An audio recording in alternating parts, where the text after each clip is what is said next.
There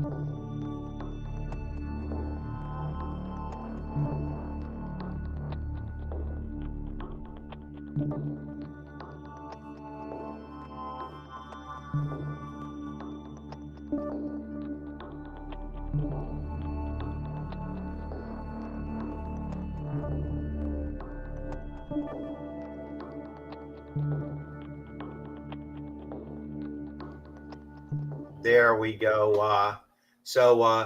Welcome everyone. Welcome to another OSR Tabletop with myself, GM Bloodworth, Richard.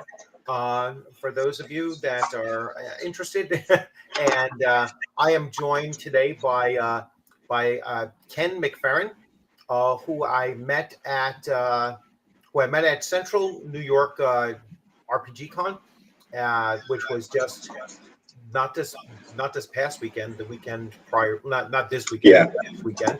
So it was a really cool convention. I really enjoyed it. I did a whole live stream and video about that as well. But I'll let Ken introduce himself, and then we can talk about a little bit about his experience at the convention as well. And then we'll get into the discussion that, I was hoping that we would have. So, yeah, sure thing. Ken McFerren, as introduced. I've been playing RPGs since, technically started in middle school, which would have been early 90s, but that was mostly me and my friends making the guards angry and getting thrown in jail a bunch of times. It was not much of an adventure. I took a break. I went to the Navy for 6 years, and then when I got out of the Navy, RPGs were a nice way to, meet new friends, reconnect with family, stuff like that. And I played Pathfinder, Shadowrun, lots of 5th edition D&D, plenty of little indie systems. And I love finding new systems. I love playing new games. And yeah, it was this convention was no exception. Games are fun to play, so yeah. So I had a very similar experience. I was playing, although I started a lot earlier, probably about 14 years earlier or so, and I took a break from all tabletop role playing when I joined the Army in 1990. I don't know if it was the same for you, but I had no experience or witnessing of tabletop role-playing games played during my military service. It just Interesting. Something that was, just not there. And I know, plenty of people, including Luke Gygax was like, oh yeah, we were, but of course he's a Gygax, so of course they're going to be, playing during his military service, which was around the same time as mine, or started around the same time as mine. But yeah, so while you were in the Navy, you were still playing, or? No. I took a break from it. I got into video games, especially like first-person shooter games, and I know there was at least one group on my boat, and I just never got around to playing with them. And then, they broke up for one reason or another. So yeah. Very similar. We were playing PlayStation. We were playing, whatever console games for the most part, and shooting dice and cards and those kinds of things. But even like the combat card games and everything, which would have been like early. The 90s, I forget what was around in the 90s because I don't think MTG was out quite then. It would have been, I guess it would have been 94, 95, something like that. Yeah. So not early 90s, yeah. Yeah. The other card games that were out around then, I'm assuming like Pokemon and those things were kids games, at least to my knowledge, they were kids games. So very similar. And then when I got back into the hobby, tabletop role playing around 2015. I had been burnt out from MMOs for almost 15 years.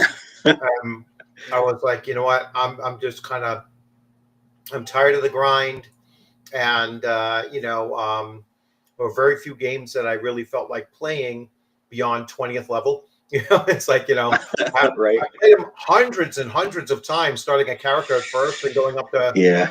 20th. I think every single class of World of Warcraft I did from hmm 20. I think I took one character to like 47. Mm. Did a lot of beta testing, some alpha testing actually. I was, For moderating, for MMO, right? So, okay. so a lot of that stuff. And then, around 2015, I was involved with Pathfinder Online, heavily following it, in the alpha and the beta testing of it. And I got turned on, back on to tabletop role playing, and it was, believe it or not, it wasn't Pathfinder, it was going back to D&D Basic, plus some other indies at the same time. And I was like, hey, you know what? And then just went all back in again. So it was, it was a break from it. Now, my return to the gaming was not with the old, not with the new systems. It was with older systems, and then a few here and there of newer stuff. But it was still very, very much just retro clones, and so I've played 5e a couple times, but to be honest, never quite liked it that much. I thought it was too, it was a little bit too easy. And and the only time I had a good experience was, with dungeon masters that were removing most of the mechanics that made it uniquely 5e. No death saves, no, no multiple, action economy. You can, no tax attacks of opportunity, or no short rests. No, it was like everything that, again, like that I thought of as being 5e, uniquely 5e, was stripped out. And I was like, all right, I could play this, but it was like, I was like, but then I might as well just go right back to playing AT&T First Edition again. And that's kind of what I did. So, so with your experience at conventions, so what do you typically play and run at conventions? Well,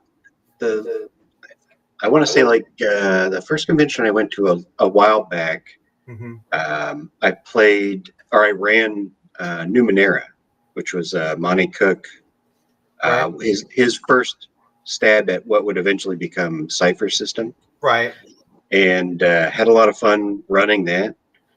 And I don't think I did many conventions, and I only played in stuff. And it was typically whatever was available. So this convention, I ran Daggerheart. We talked about that.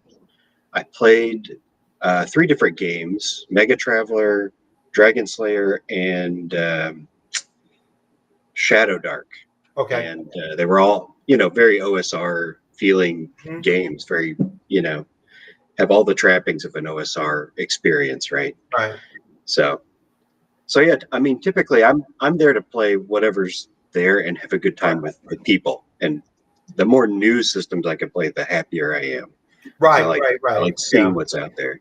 Yeah. So so what was your experience running Daggerheart at the table? Like, how was the game received? Like initially, did it fill up fast? Did people sit down really enthusiastic about it? Right. Yeah. Well, I got worried because I signed up to run this a little bit late, but he was able to get me in. And then I kept checking throughout the week, and nobody had signed up to play. So I was like, well, I'm going to bring my stuff and sit down and see. And it turned out there was some kind of like a technical glitch because I had signed up late. That meant people were getting an error trying to sign into the game. I see. I had a lot of people that were interested. And 2 of them I knew because they were in like my home games sometimes. Okay. And the other 4, can't remember if I played something else with them at the convention or not. But were not people I regularly played with. Right. And we made characters at the table because I wanted to see how quickly that could go. And then ran the game, and man, it was a lot of fun. It was a lot of fun to run. Everybody freaked out over the initiative system. The first time we had to get into a fight. But once they got into it, it was a blast. It ran real smooth. Yeah, so that's the one thing, because there is technically no initiative system, right? It's like it's like, if you feel like taking the spotlight right now, and you have the spotlight. Did you find that running it, that you had to hold back a little bit on, was anybody like taking too much of the spotlight or anything? Like, how did you keep that flow going? Yep. So luckily I had played some other like Powered by the Apocalypse style games that have kind of a similar feel to them, where there's not an initiative roll and there's not an order. But those I kind of bounce off of in the long term. In this case, in the beginning, there was some tension. First, nobody wanted to jump in and take the spotlight. Right. And then I had a couple people who were like, look, I want to keep hitting that monster. I'm just going to go again. And I think in the convention setting, I think I made the right call in going, well, let me ask this person over here who hasn't said much, is there anything you want to do yet? And sometimes the answer was no. And sometimes it was, oh, yeah, actually, I've been sitting here thinking about this, wanting to do this over here. Right. And everybody was fine with, someone who hadn't talked to in a while taking the spotlight. But there were times when they said, I want to go again. And everybody at the table was like, yes, please kill the monster. Yeah. So everybody was happy with them going again. Yeah. I know the rules themselves. They say, one of the optional rules was to, limit to like 2 or 3 actions, and then it automatically moves and whatnot. And and as I was looking through it, and all of my previewing of Daggerheart has been from the perspective of OSR, and I'm like really strictly OSR when it comes to fantasy tabletop role-playing games. I mean, I go beyond that. Like, I know that there's other systems that are just dramatically different, and you don't put them in the same category, or I consider some game systems OSR that others might not. It's like that aren't traditionally considered that. I don't consider OSR to be strictly derivative of Dungeons and Dragons. So if I'm running Bushido, it's like that to me is an OSR game. It's an old school game. Interesting. It's a or Twilight 2000 first edition. Oh, right. Okay. Old school game. It's a 1983 or whatever it is. I was like, yeah, and it has the feel of an old school game. Yeah. It has there is you're kind of on the weaker side when you're starting out, and you're very likely to be killed in the short run, especially if you do things that aren't the smartest thing to do. It is not any of those old school systems, regardless of genre and regardless of game system. Any of those old school games are pretty severe for doing dumb things, and players sometimes do dumb things, and all right. Well, if we're being honest, right, they're pretty severe if you open the door without saying, I looked to see if the door was poisoned or not, right? Anything can happen. It's like old school gaming to me, like my experience as an 11 or 12-year-old when I first played D&D was that I don't know how many characters we had die in the first couple of sessions, because we weren't, at the time, it wasn't first level, you have max hit points. It was whatever you rolled, so I've had, the 1 hit point.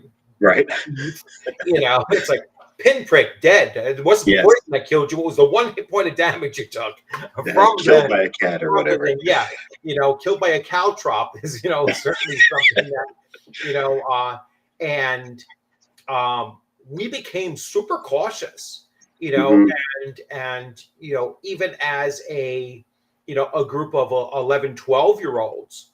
I mean, we were all right. We're testing that door, Plus, we used to have those safety things on television. It was like, if there's a fire in a house, touch the door to see if you feel heat, everything like. We had all those things that were, that were those kinds of things. So, so that became kind of the framework for how I look at gaming and plus my first, well, actually my second DM did not allow any kind of resurrection in the world. All right. So it was like, why would a god allow you to take as a mere mortal, no matter what level you are, take the power of life and death, So we had one player character die after about 8 years of play. And he was like, oh, can't we do something? Can't we, just the spell is in the book. It's in school. Yeah. It's like, give us something, an artifact or something. So my DM, said, all right, you hear a rumor of a resurrection scroll, and it's hidden away in an ancient tomb. All right. And this SOB put it in the last chamber of the Tomb of Horrors. So he did forewarn us, don't use your primary player characters that you've been playing for 6 years, 7 years at this point. Use your backups. So I was like, okay, or roll backups for it. You're going to roll, 12th level characters or whatnot. And the first total party wipe the first time we went in. I'm sure. So then we're like, all right, let's try this again. But now we're going to use, some of us were using our primaries and others weren't. And it was 3 out of the 5. And me and another player were like, screw that, we're out of here. Get you all, the other 7 of you, you're gone forever. We don't care anymore. And we just bugged out.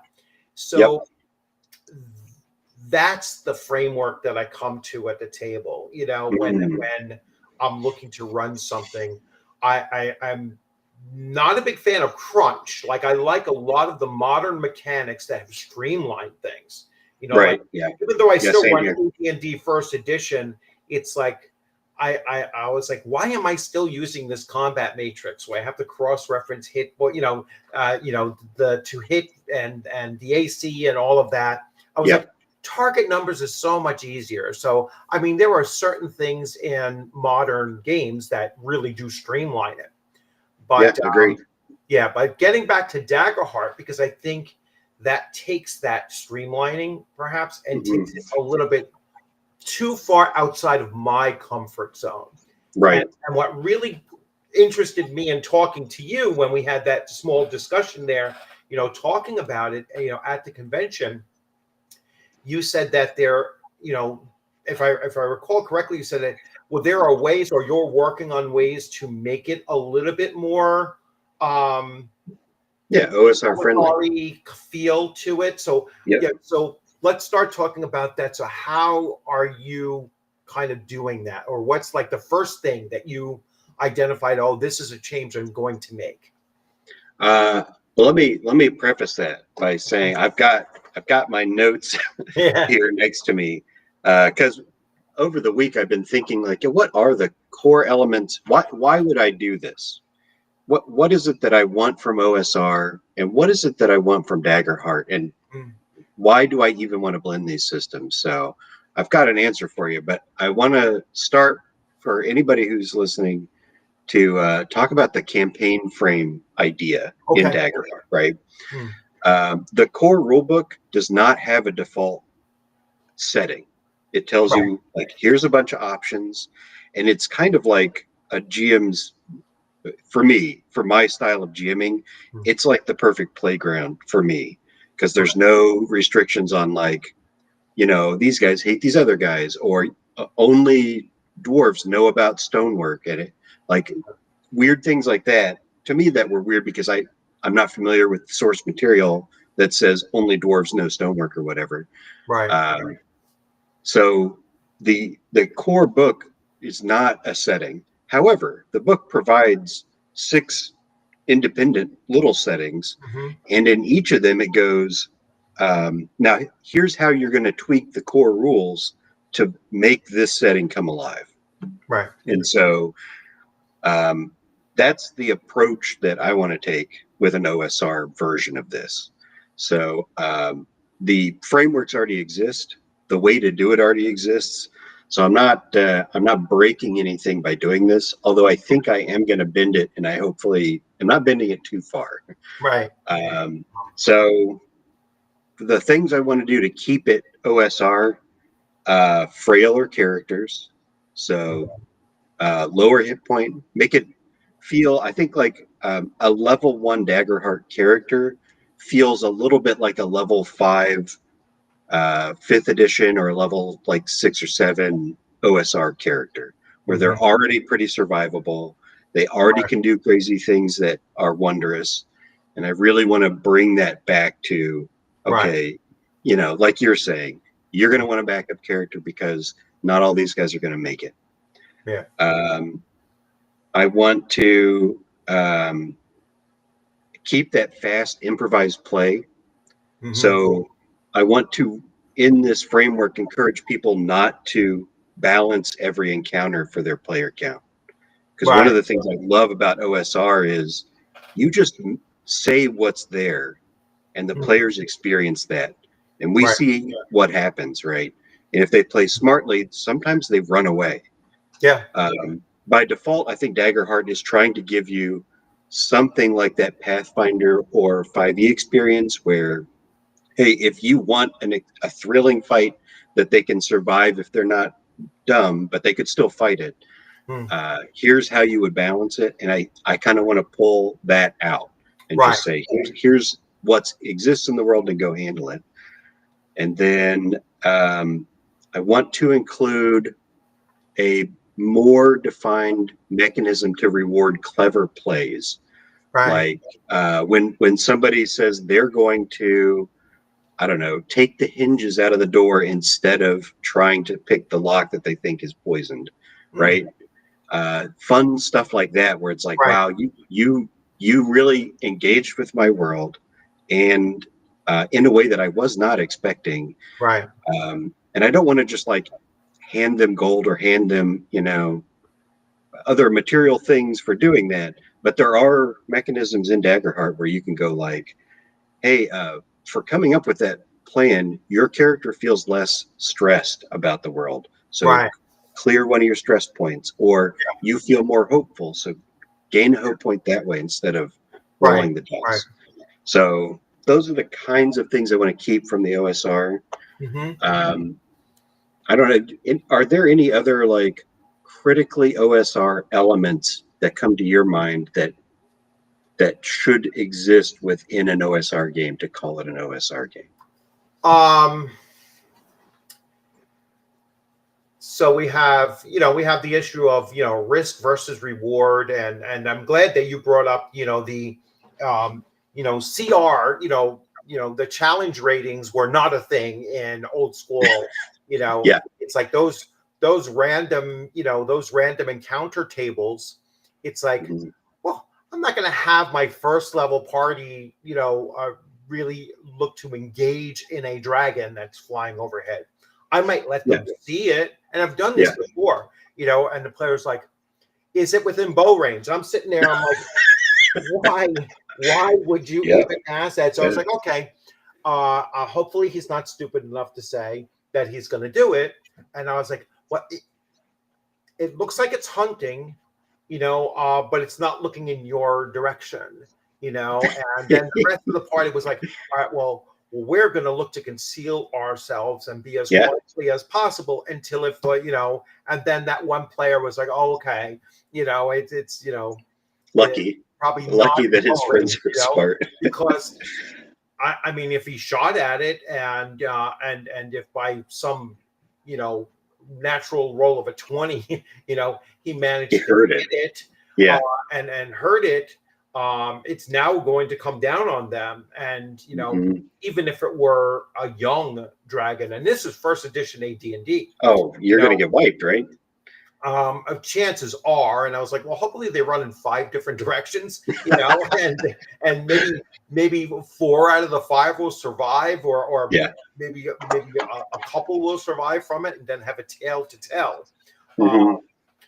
So that's that's something that I would certainly keep from OSR, is that you're not balancing encounters like you mentioned. Right. A modern thing, which we used to do at OSR too, but we never actually explicitly said it. We didn't use the verbiage of it or whatnot.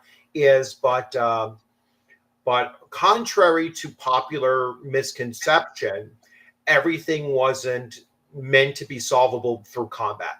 Right. There was almost always another way to work around it, and that's even built into some of the more dangerous modules, like written by Gary Gygax and everything. Like, if you tried to fight everything in the Voltage or Drow, you were dying.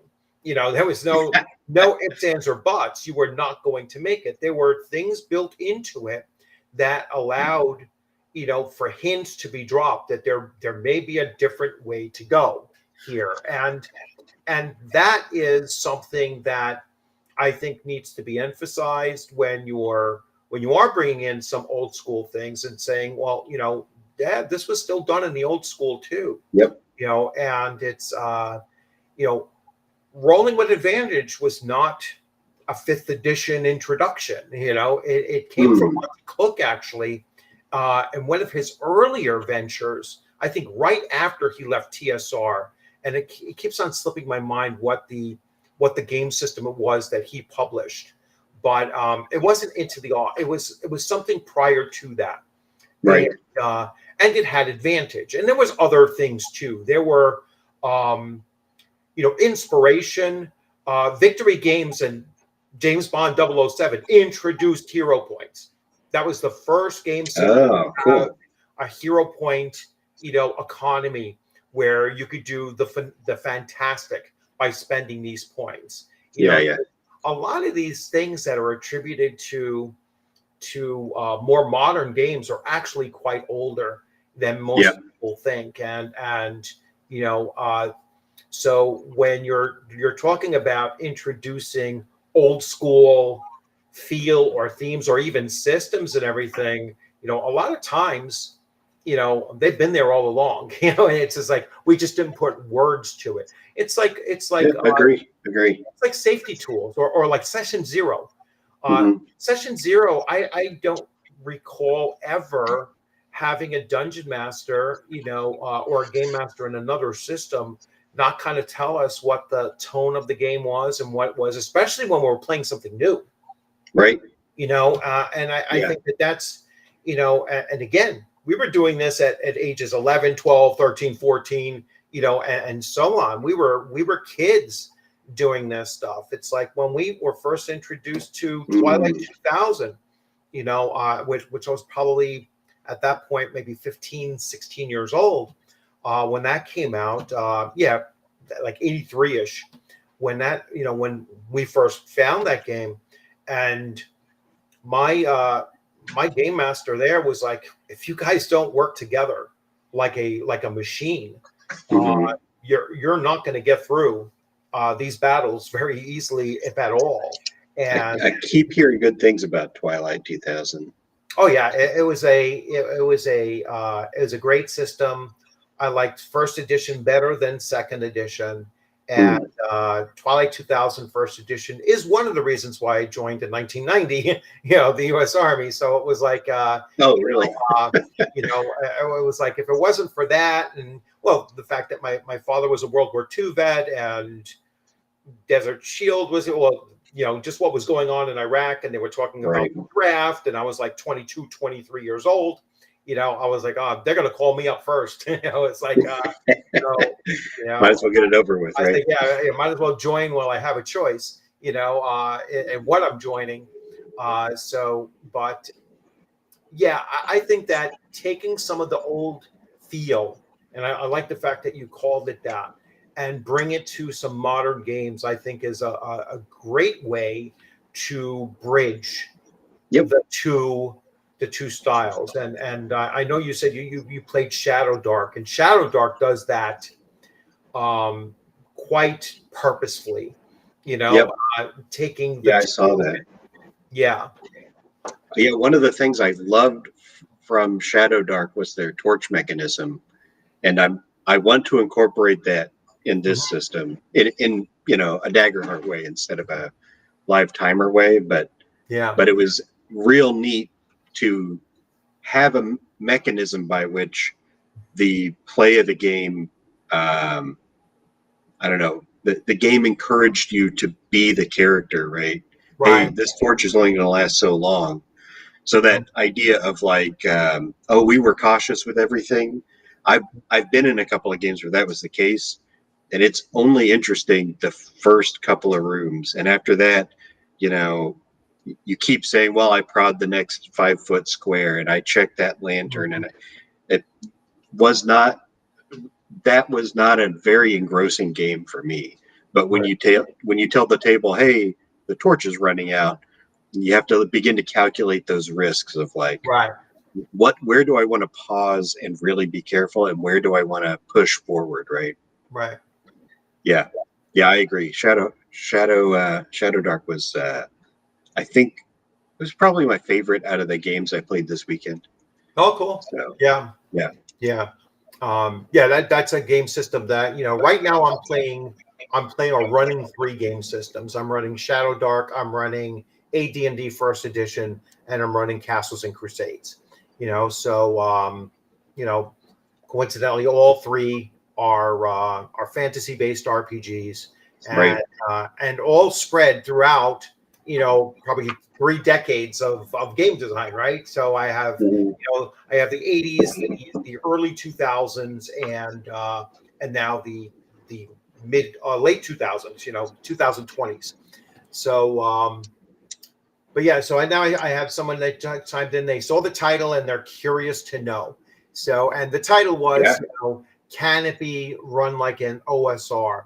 And I know when I was saying yes. Yes, yeah, and I'm saying yes. Yes, but with a lot of like tinker. disregarding some of the things that they say in here, though, and getting right to the campaign frames. It's like, wow, this is very alien to OSR. All right, and so I'll say I'll go right to here to the reading here. So it says every campaign frame has a complexity rating that indicates how challenging the campaign is to run. Campaign frames with a lower complexity often sit squarely within the kind of genre Daggerheart is built for and don't have many additional mechanics to consider. Campaign frames with a higher complexity rating often push the genre of the campaign outside the bounds of traditional fantasy, containing more in-depth mechanics to implement and require the GM who is comfortable with creating new game elements, often known as homebrewing, such as stat blocks, equipment, and similar content for the players. Now, when I was like, all right, that sounds really cool, until I got to stat blocks, equipment, and similar. I was like, how are you running a role-playing game where stat blocks, equipment, and similar content isn't cooked in the books? It's like, I gotcha. It's like, I was like, does your equipment not matter at all? That's where I'm getting like, how is that? How do you have to homebrew? I can walk you through some of that if you want. So when they talk about that complexity rating, so a complexity rating of 1, I think Witherwild is the first campaign frame, and I think it's a low complexity rating.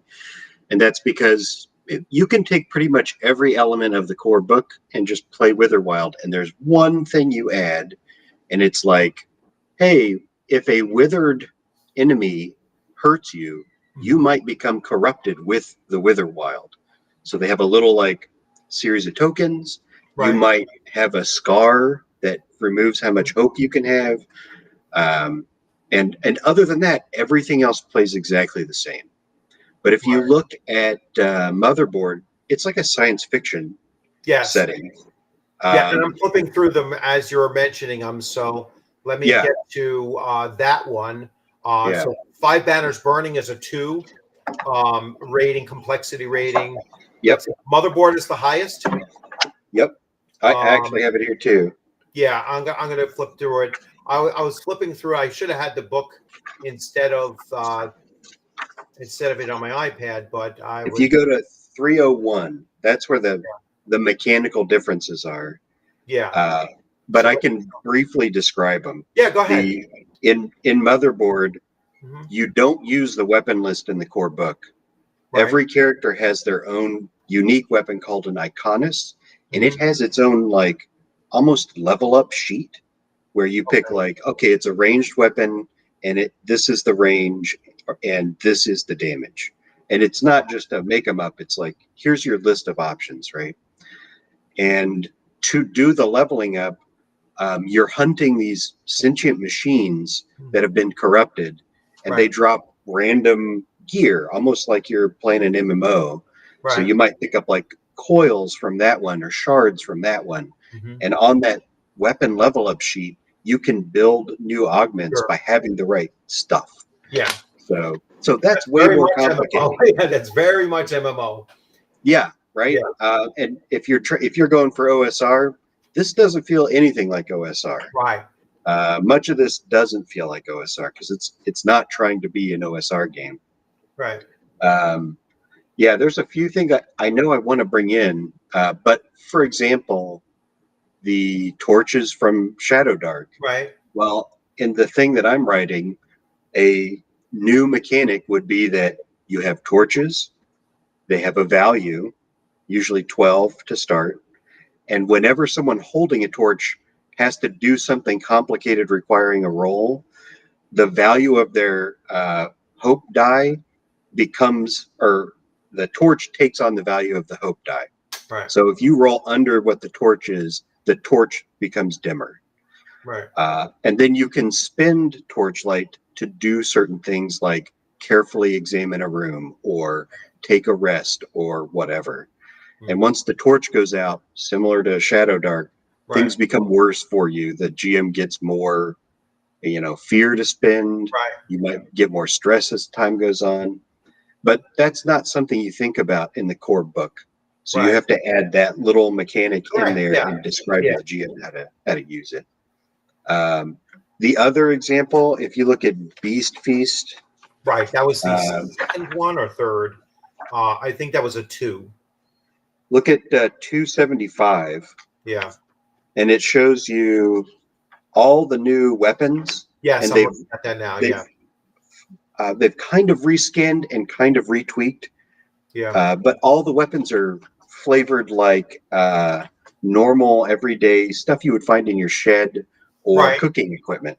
And it's because, hey, you're playing a game about eating the monsters you kill to, instead of resting, you have to create a meal. So you begin to write down a journal of what were all the flavors, right? We were in that one room that has a fungus that has salty and sweet to it, and that would go great with this other thing, and then we could get, our stress back when we rest or whatever. Right. So yeah, that's another way that they complicate it with the campaign frame. Right. Yeah. Now, I've had players who in my AD&D campaign that like to everything that they killed, they like to take, not necessarily trophies. It was like they wanted to take bits and pieces of it so that they could learn more about the creature, and this was typically like the druid or the ranger. They were almost always looking to, hey, we've never encountered this thing before. And so, this was pretty cool. It had, like the first time they encountered and killed an Umber Hulk, and they were trying to figure out what exactly, could they get from, taking out some of its eyes and then examining them later. And even though they were very experienced players and they knew, they knew the system left and right and everything, I always changed something about each creature, a little bit, so it wasn't like straight out of the, never gave them like really additional, powers, but a lot of times I presented them with these powerful, monsters that were like the lesser form of them, so the Umber Hulk, let's say it was like 8 hit die. Well, they encountered a 3 hit die Umber Hulk instead. You know what I'm saying? I used to just throw them these little curveballs, and it wouldn't have all of its current abilities because they were only a 2nd level party, and Umber Hulk would just tear through them. So I was always like making them in character, try to learn, the world as they were experiencing it. And then that was the knowledge base that I allowed them to have. And I had a huge argument with people on my channel, in the comments section when I first brought this out, because I said that that's something in Daggerheart that I see is missing. And that is the separation between player knowledge and character knowledge. And all the conversations that were going on in the flow of the game, in that passage, and in that example of gameplay, I was like, oh my gosh, like, where is this coming from? Like, how would they know that? Why are they asking the game master questions out of character? Just beyond what, and yes, I misinterpreted one of the sentences where it said, do I see characters, or are there guards at the door? Now, I wasn't thinking of them as being outside looking at the door and there were guards potentially on the outside of the door. I was thinking of them, are there guards on the other side of the door? So in my mind, I was inserting other side of the door, or a question, can I jump this chasm, and then catch up and catch, or make distance from whoever's chasing me? There was that one scenario in there, and it was like, find out, right? How would you know if you could jump that chasm until you roll the die and see if you did it or not? I don't care if it's a 5-foot chasm. All right.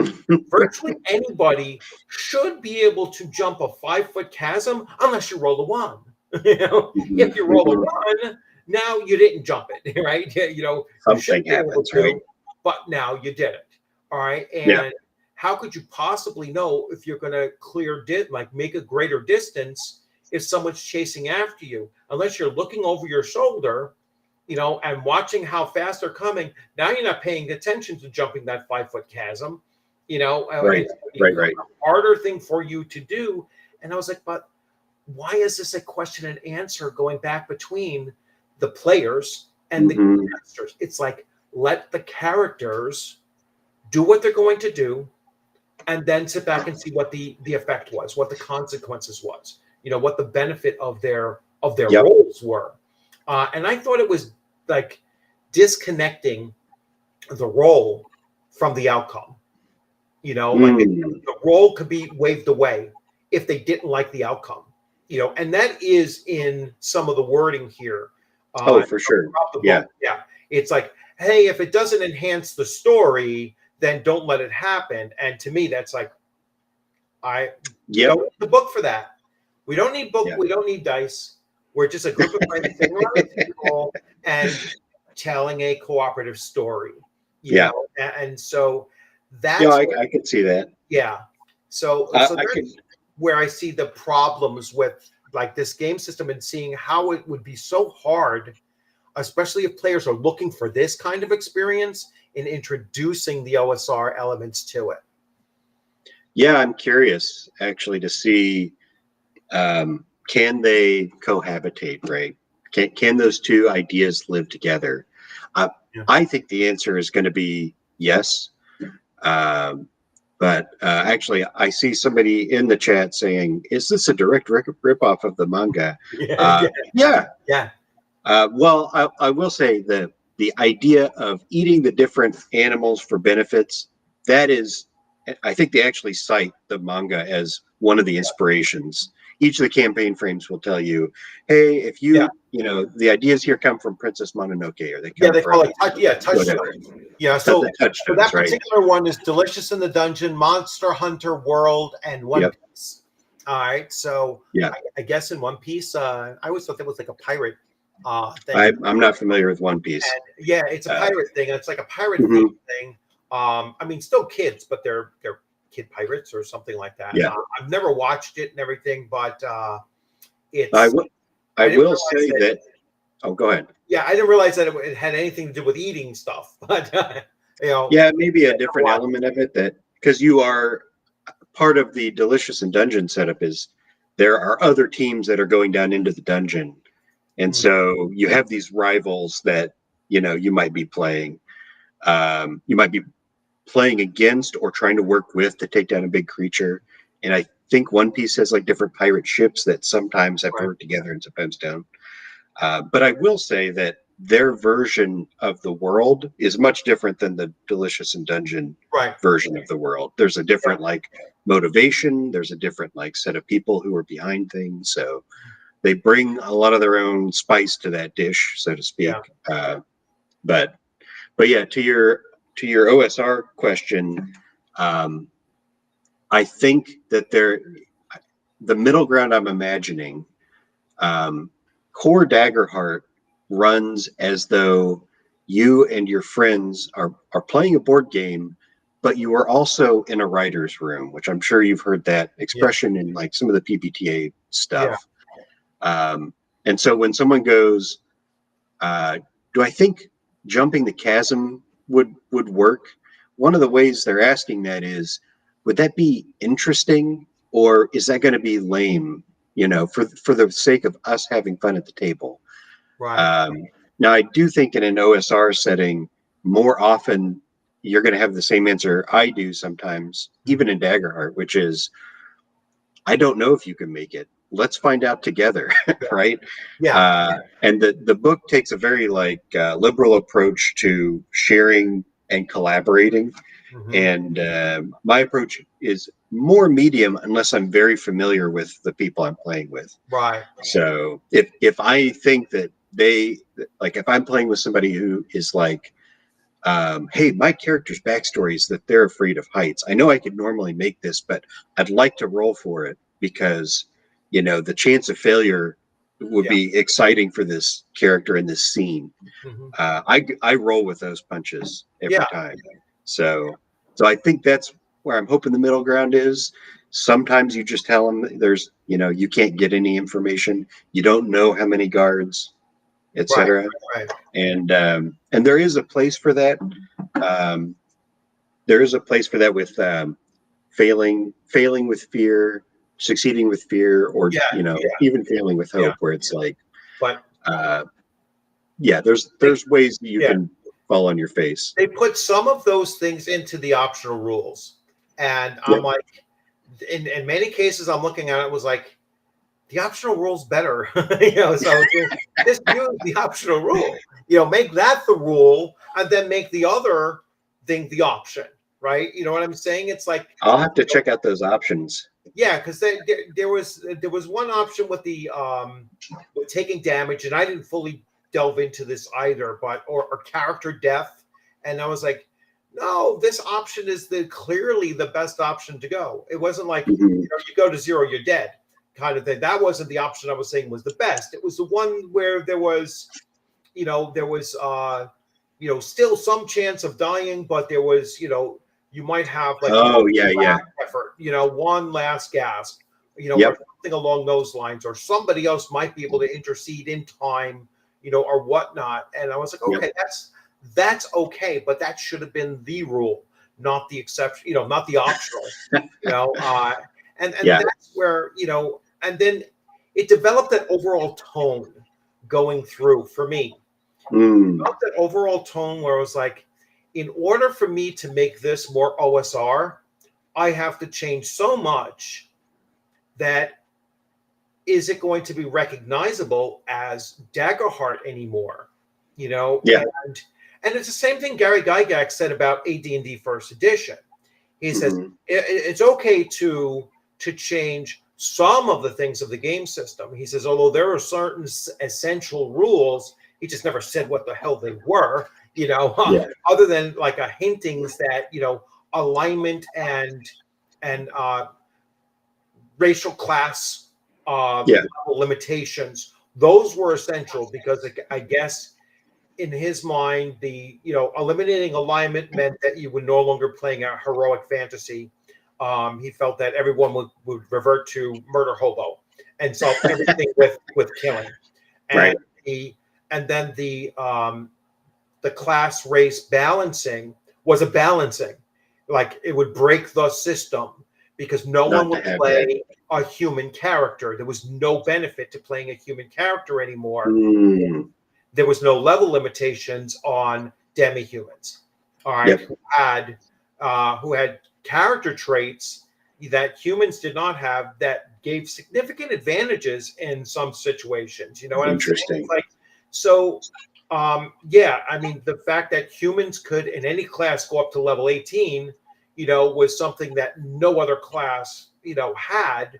They might get to 16 with a maximum attribute in a particular slot and everything, but for the most part, it's if you broke that system, no one would play humans, and AD&D was and it's starting Game Worlds, maybe a little bit different with Forgotten Realms, but Greyhawk and previous to that, they were very human-centric worlds. Like 90% of the populations were always human, and demi-humans, and then the various breakdowns of demi-humans were, sometimes as little as like 1%, so it was very, very rare to run across any of those unless you go to certain regions of the world. So, looking at the game system here, I'm like, I would have to change so much that I don't think it would be recognizable as Daggerheart. And so not fair to the players that are looking for Daggerheart, Right. And so let me, do you see that? This brings me to section 3 of my list. Why do I want Daggerheart at all for an OSR system? And so I have a list of reasons why I think an OSR game would benefit from some of these things. The big one is initiative. The initiative system in Daggerheart feels more like you are in a fantasy narrative game or situation, like you're watching a Lord of the Rings movie or you're reading the Lord of the Rings book or whatever.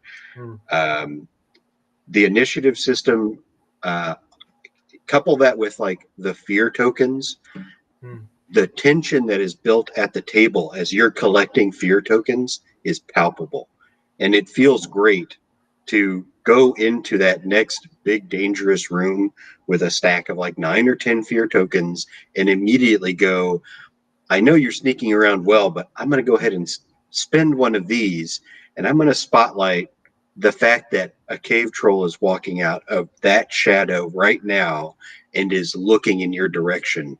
What would you like to do? And take it from there. So initiative is like the number one thing. Right. It's amazing. You really got to try playing through a couple sessions of Daggerheart just to feel how that system plays out between the rolls and the fear and stuff. Another thing that I would bring in would be the non-Vancian magic. I've never been a big fan of it, and it permeates a lot of the OSR scene. Not all of it, but the approach to magic in Daggerheart is more like the way I would imagine actual magic users behaving. So I like that a lot. And then evasion, armor, and hit point thresholds. The evasion armor system is like, I think, one of the best advancements in any RPG that I've played recently. And I come from a lot of like 5e, like I said. This is my Kevin Crawford section of my shelf where I've got all the, Worlds Without Number, Worlds Without Number. And the thing that never really made sense to me was whether you're dexterous or whether you put on a bulky piece of armor, both of those just change one number to be higher. But if we think about what's happening in the scene, that doesn't reflect what's actually happening. Like, I get that in one case, the laser gun is hitting the guy, but doesn't do anything. In the other, the laser gun is missing the guy because he's running pretty quickly to cover or whatever. Right. But their version of evasion instead of AC, and then spending armor to reduce damage, and then armor giving you the ability to soak bigger hits because of the thresholds. Yeah. Those things together are just amazing. So those are like the three key elements I would want for an OSR style system. Anyway, I don't want to hog. I have other things, but that's well, first of all, like armor being an absorbent rather than you're just not hit is something that's been around too. I mean, I've seen that in other true. Okay. But I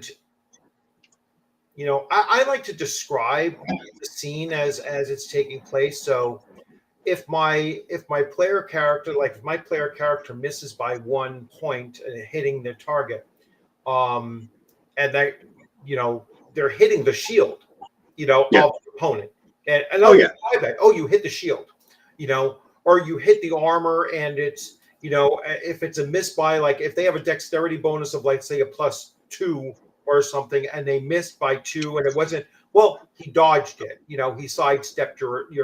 I try to be as descriptive as possible to kind of explain what that happens. I know a lot of discussion has been going on now as to what are hit points and how are they truly reflected, and we could go into a whole thing about that. Yeah, that's that's a whole different thing. Is like, is it experience? Is it your body is actually able to take more physical damage? Yeah. What is your physical body as opposed to your hit points and whatnot? We could spend 2 hours on just that. So that's a bachelor's degree. You do your PhD thesis on what's a hit point. There's a lot of different ways to look at it, and I mean, there are certain things in Daggerheart that I really do like. Like when I did through character creation, I created a ranger character, and I was like, all right, well, what's my background, and what are the talents that I'm going to take as a start? And I like the fact that there were cards, and I was like, wow, there should be a cool way to display these things so that when I'm playing at a table, because I like to think about convention, right? Yeah. I like to be in that kind of headspace where it's like at a convention, I think the players should have like some kind of a strip, maybe even like a strip of Lego, right? Yeah. The cards in there. I just wish the cards were double-sided, where you could see. You could see both parts. Like they might at least see the breakdown, so everyone could see. Oh, this is his character, and this is that's a class. That'd be nice. Talents and everything, and then the player can see a much more detail of what those things are going to do. And that's a cool idea, actually. So I kind of like that. Because I think about the aesthetics of the table when you're running a game, especially in convention. I think it has to be appealing and whatnot. So the cards definitely lend into that. I like the basic structure of the characters. I like the basic structure of the dice rolling system. Same. I like rolling. The 2d12s and having and I like the way that you weight that out, and it's still using a target number, and it's I like rolling with hope and rolling with with fear and that kind of thing. That's a cool mechanic to include it. And then as I'm going through it, most of my issues with it, and this is where my OSR brain just breaks on it, is the outside of sidestepping game mechanics in order to generate like a story develops in real time. You know, it shouldn't be plotted. You know, and that's where I think, and that's probably just a powered by the apocalypse storytelling game. You know, that's the very, and this is my first exposure to that. Believe it or not, I've never looked at a powered by the apocalypse game before, so I'm not familiar with like Blades in the Dark or any of those kind of genre of games. Do you mind if I ramble about Powered by the Apocalypse for a second? Yeah. So, I like some of the principles of Powered by the Apocalypse, and that's because I enjoy the collaborative nature of playing a game at the table. So when they hit a critical, I like to hand it to them to describe what happens. Yeah. So they can build a scene and I can be surprised, because I think that's fun. Yeah. As long as they don't say, and also 900 gold falls out of his pocket or whatever, right? Within reason, I love that negotiation. The original game, Apocalypse World, is super light. It's an amazing system, and it spawned a bunch of other things for a reason, because there are a whole group of people who also love that. But I think there's a big problem that Daggerheart helps to fix with a lot of those games, and that is like I've got Urban Shadows up here. Urban Shadows is like Buffy the Vampire Slayer or a vampire TV show, but it's powered by the apocalypse. You have like circles of power. There's a werewolf circle and a druid circle, or stuff like that. To build a character in that, you are picking which type, and then you're picking some what they call moves. So instead of picking a feat that has one little, ability in it, a move says, when you X, roll this stat, and then here are your options based on the result. Right. And out of those options, you need to have that reference in front of you. Right. So by the time you hit like the third level up or whatever they call it in that system, your character sheet is 2 pages long, 3 pages long, and it's paragraphs of texts. Whereas an OSR game has a very light sheet that just says, that's your sneak. We'll figure out what happens if you failed to sneak, right? You didn't have to reference that 1,000 times somewhere else. Yeah. The cards are one of the things that really help fix this. Not everything in Daggerheart ends up being like Powered by the Apocalypse, but there are a few of the cards that go, hey, if you succeeded with hope, here are some things you could do. And if you succeeded with fear, here's some things. And instead of a player having to sit there and like write that entire paragraph on his character sheet, they now just have a card that sits there, and it's, if they were thinking about it, it's just right there. So that's one of the things I absolutely love. And the other thing would be Powered by the Apocalypse. You're always looking for the same target number, and there is no adjustment in target number in most of the systems for a super villain versus a henchman. You just want to roll a 12. Yeah. And the only difference really is how bad is it going to be if you fail versus him, as opposed to the lowly henchman. Right. Well, Daggerheart brings back target numbers like you would have in an OSR or a 5e, so that a dragon has a higher difficulty to lie to than a bumbling fool who's had 3 glasses of ale or whatever. So those are a couple of things I'm real happy to have alongside this collaborative storytelling framework, right? I'll tell you, if I get this up and running in the next couple of weeks, we'll have to play a game of it online and see if you love it or hate it. Yeah. But I would love somebody with some OSR experience to like provide some feedback on. I'd love to do that. Yeah, I'd love to play test it out and see how the system works out and everything. Become much more familiar with the system myself. So I'm going to address a couple of the questions here. So So Paul asks, what has to change in order to anoint the game as OSR? My first response to this was like, in about 50 years, it'll be OSR. All right. Just by default. All right. Just by default, it's going to be an old school system. Because yeah, that's true. it'll be long and forgotten, or maybe there'll be a couple hangers on still looking at it. And, I kind of look at OSR as being like a 30-year, threshold, Yeah. So AD&D second edition is just starting to become OSR, to me. All right. Third edition, not yet. Maybe another, 10 years from now. Now, is Shadow Dark OSR? It has an OSR feel, but it's a modern game with OSR feel. Yeah. All right. And people argue, it drives me nuts when people will say, well, this is just a 5e clone. I was like, please tell me where the 5e is. I don't see the 5e at all. Yeah. I was like, there was no 5e in there. If you said that this is a D&D basic clone, all right, fine. I see that. It has traits. That's not a 5e thing. And it has traits once every level, and you basically roll randomly for those traits, which is, is not 5e from what I understand. You get to choose your traits and everything. So I was like, where's like an optional? Yeah, I mean, there's opportunities to roll with advantage. That's not 5e. That's the monster game. I was like, there was nothing really there that I see. Certainly, to call it a 5e clone is just. Oh, I agree.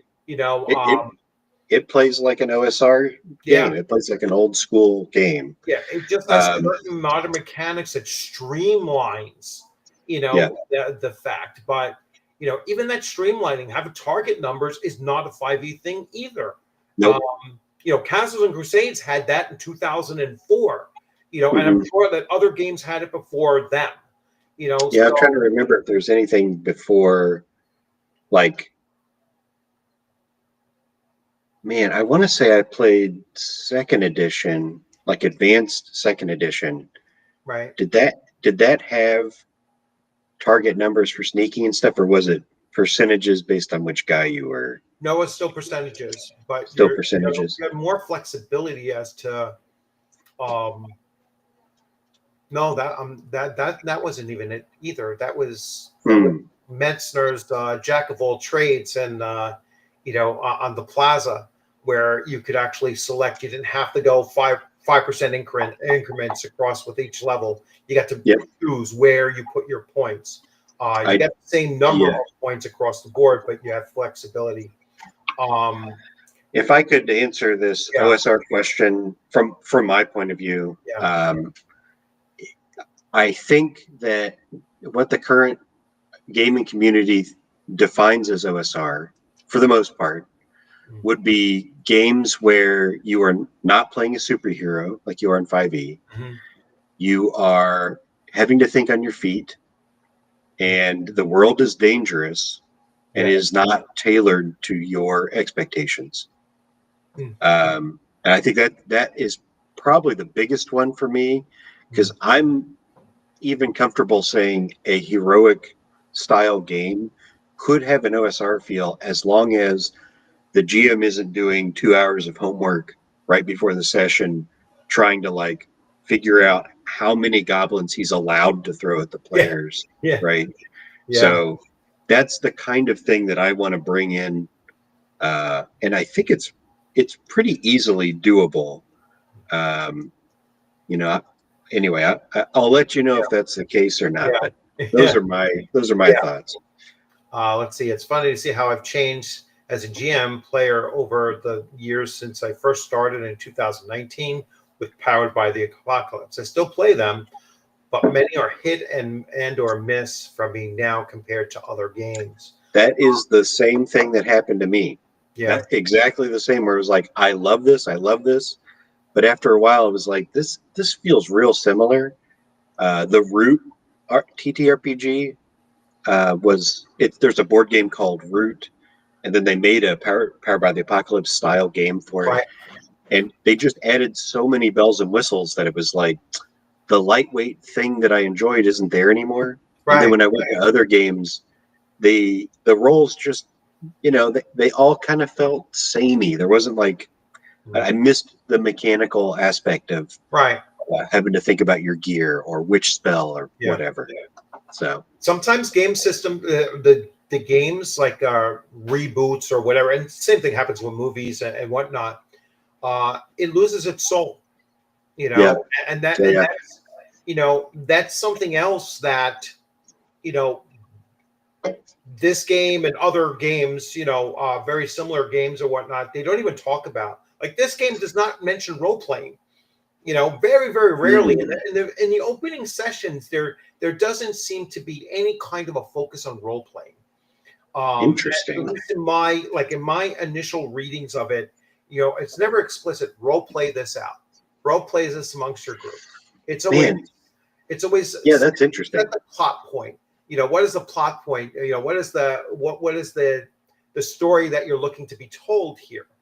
And so it comes off, and I've had other people say, "Oh, this game is without soul," and not just for this game, for many other games. They'll look at it and it's kind of soulless. And I can see that. A lot of times that happens. That happens within the OSR too, when someone does a retro clone of something, and they have to change 10%. Yeah. In order for it to, but if that 90% is almost a mechanical match, and the 10% you change was the soul of the game, it's not, that feel of the game, the tone of a game. I mean, other games that I can think of where the tone is the game system is like Call of Cthulhu. If you removed insanity from Call of Cthulhu, it's not Call of Cthulhu anymore. You're I agree. Something so dramatically different that it's not the game anymore.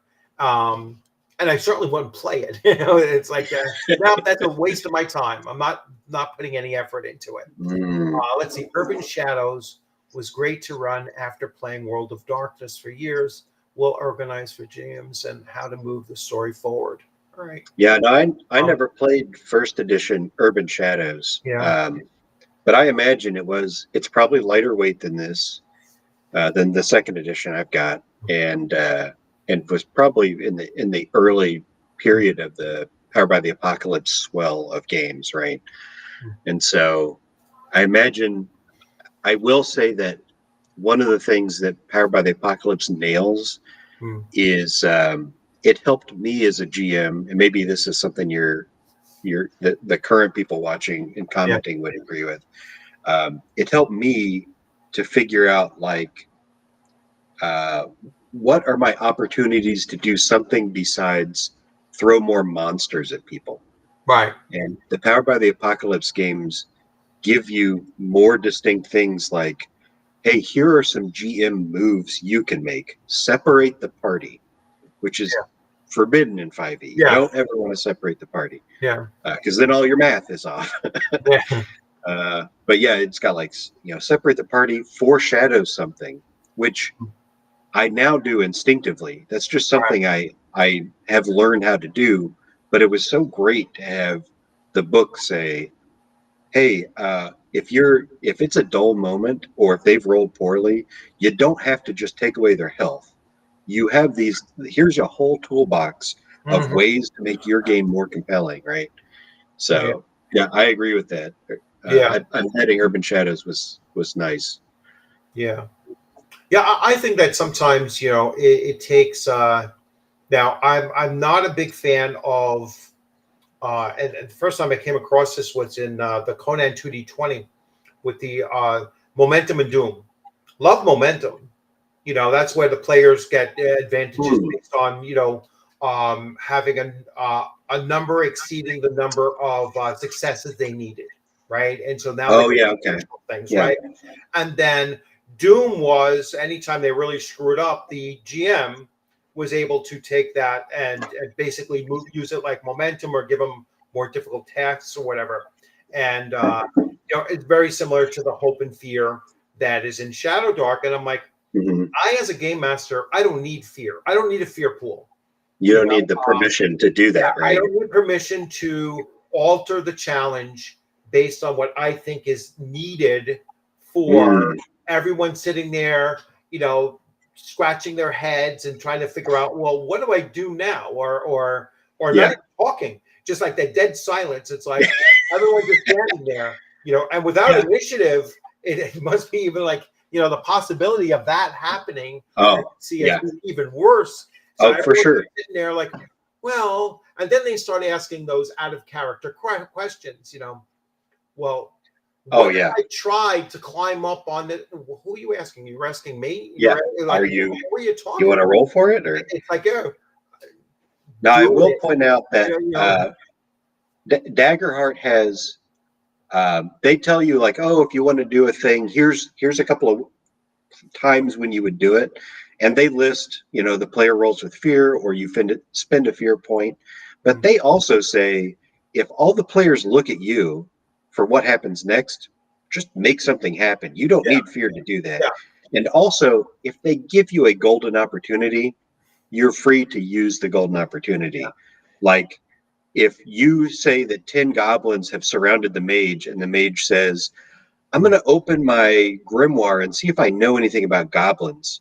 Well, then the answer is, okay, well, they're going to make attacks against you because you're not paying attention to the imminent threat, right? I don't have to spend fear, and it doesn't matter what you rolled, right? So yeah, the book explicitly gives you the permission, not that you need it, but it gives you the advice that, hey, here's some other times you can take the spotlight, and it's exactly what you're describing. And if people are just like, picking their nose going, oh, do you think we could maybe rent a boar and, open up that little hole and crawl through it? Like, okay, well, there's stomping in the hallway. You've attracted some attention. What do you want to do now, right? You can just alter the situation and make them, realize that, hey, if I'm still, worst case scenario, person flipping through to figure out what spell they're going to cast. I was like, you lost your initiative round. No, your character was sitting there fumbling through their travel spell book, and it's now the next round, and you lost your turn. There's nothing there. Biggest pet peeve. And it's a, I had another situation where my, players, again, very experienced players, and they're sitting there and they don't look to close the door as a mob is like rushing them, and then when they finally decide to close the door, they end up closing the door with half the party on one side and the other half on the other, trapped with, some of the worst that they were going to face, and they almost got, and I was like, when you're moving, you're like, just go with a bold action.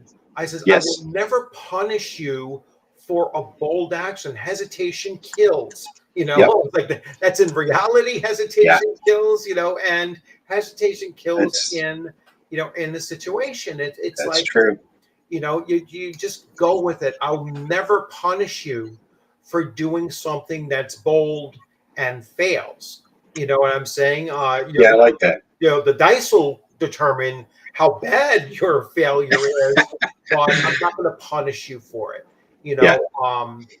But it's like this game system here, or possibly other games where it's like permissioning, like you said, like permissioning the DM.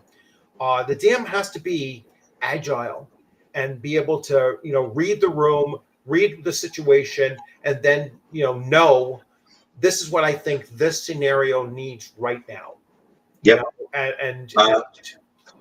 I will say, I do think one of the biggest weaknesses of Daggerheart, and this is just my take on it, is that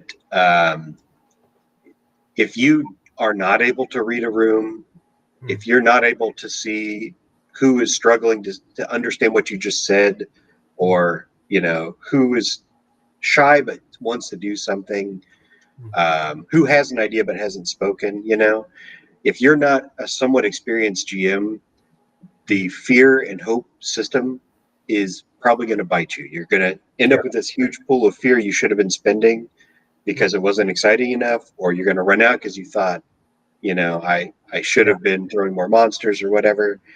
The way that in my mind, how I'm conceptualizing it, and this is not to say that this is the end all be all RPGs. Obviously, there will be more RPGs. Yeah. But in my mind, something like 5th edition is like riding a bike with training wheels, where if you just go forward, it's not going to fall down. Your characters won't die.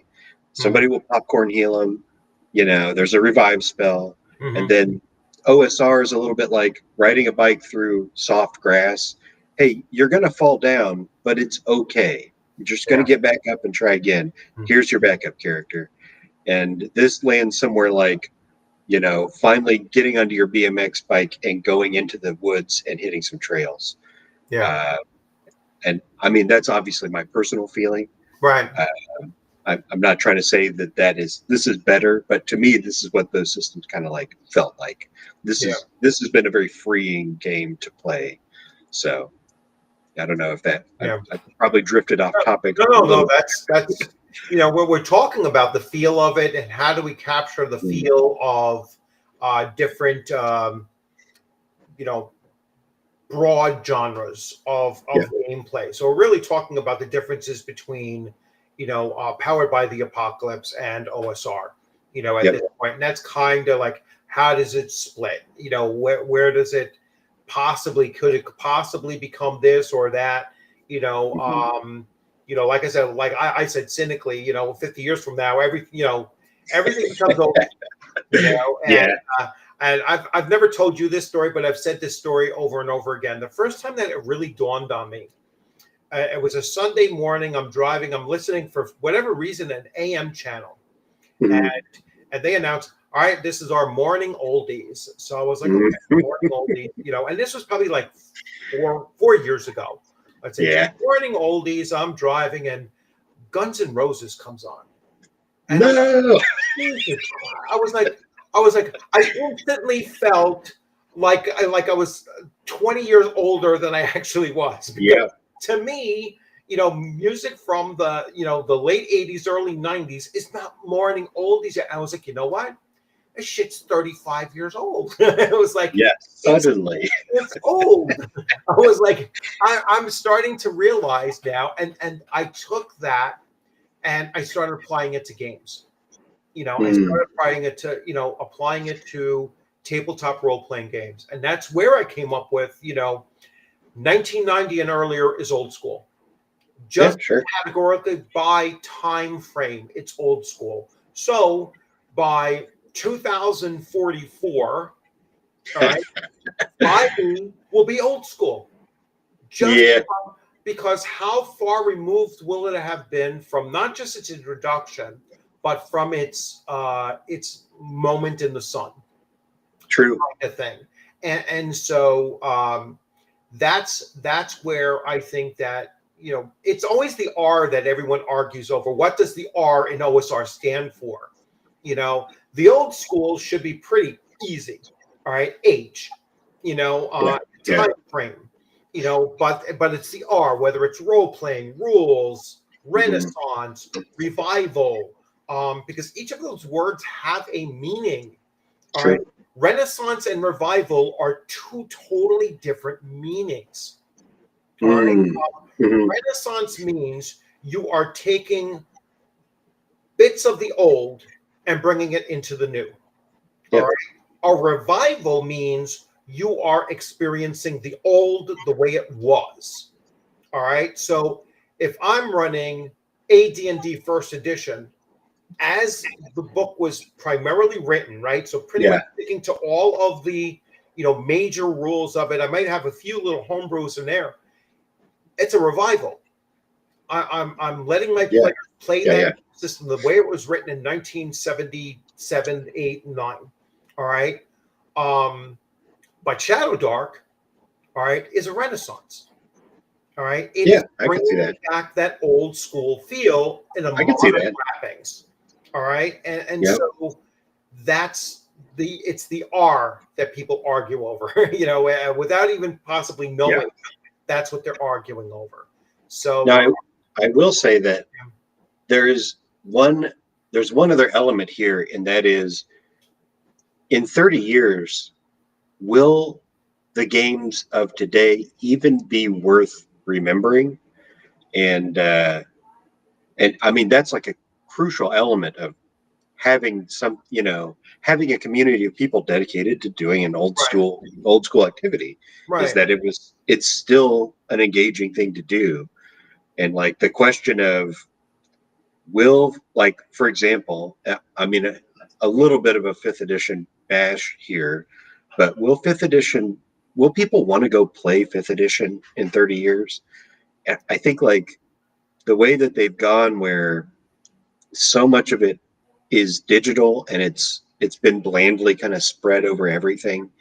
I kind of doubt that that's going to be something people revive. Like, I think like probably Pathfinder would be revived before fifth edition was.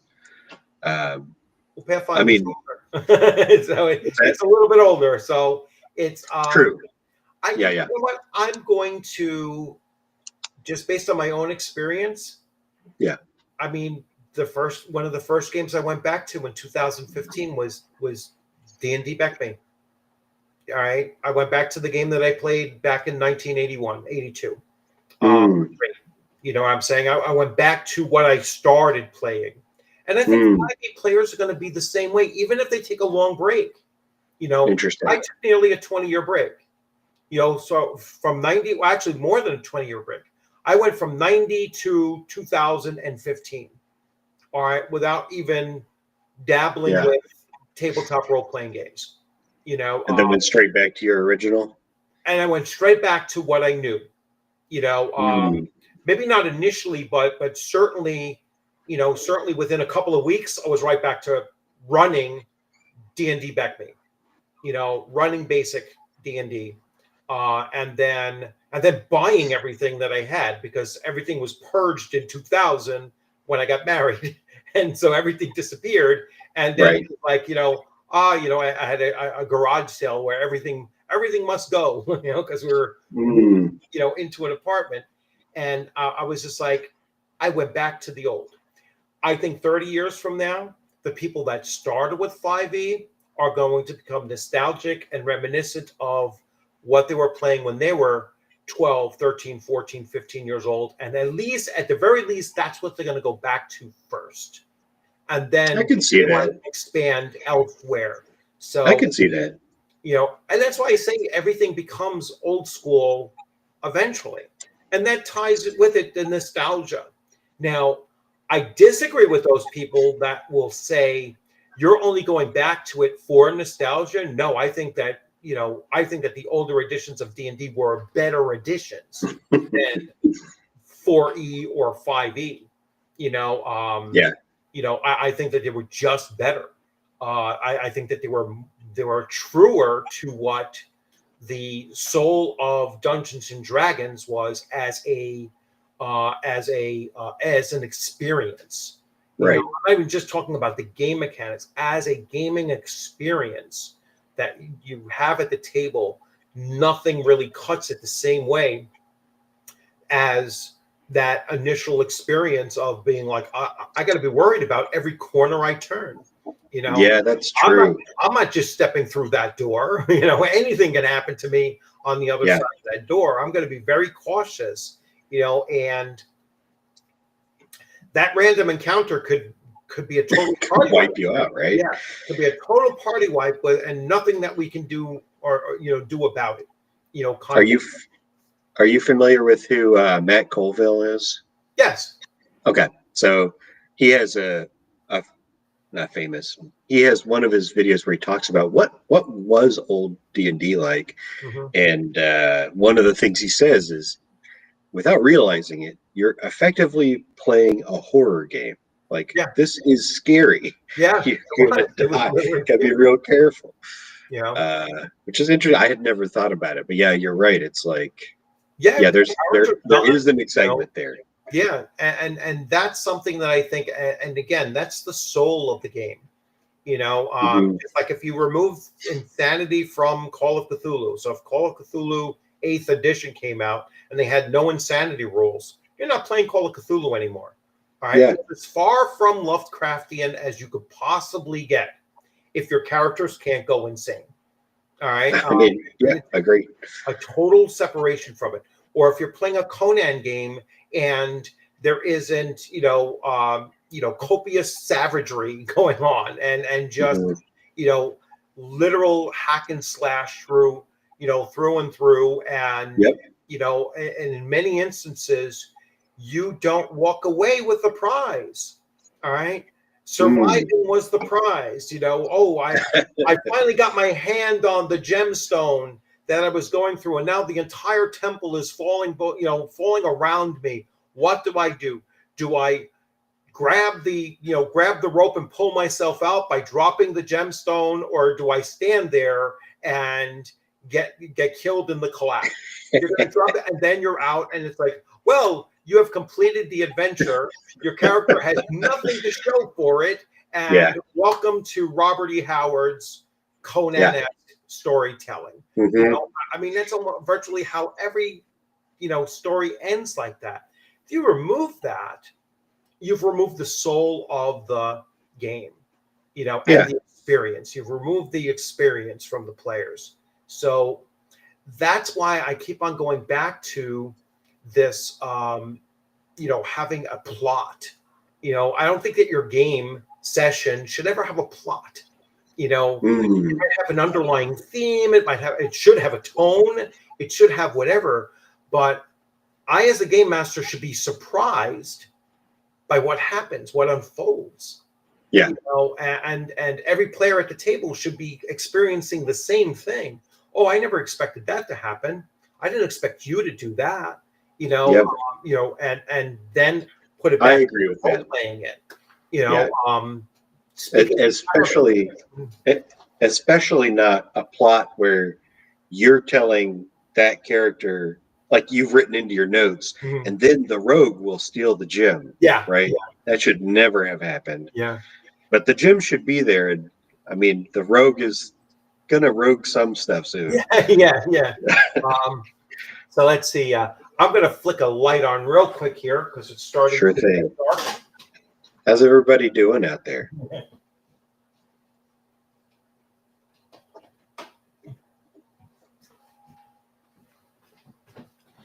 There we go. Yeah, that's a little bit better. So yeah, let me take a look and see.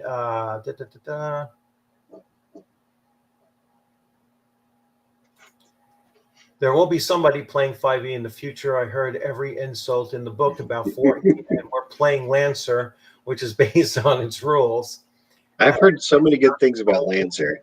4e based follow-up game. Again, games really don't die. They, if they're sitting on your shelf, eventually you're going to, bust it out and play it. If it's sitting on your shelf and you're looking at it and you're saying, there's no chance I'll ever play it, you need to get it off your shelf and then put something on there that will eventually see the light of day at your table. Yeah. I'm betting that the parts of 4E that survived were all the best parts that people picked out and put into their own thing. Daggerheart also has some 4E elements, and I was drastically opposed to 4E when it came out, and then ended up liking 5E a lot, but just didn't know any better. Please forgive me. But like, for example, rules about minions, you can make some of your creatures minions. And if you do enough damage to one minion, the damage spills into other minions.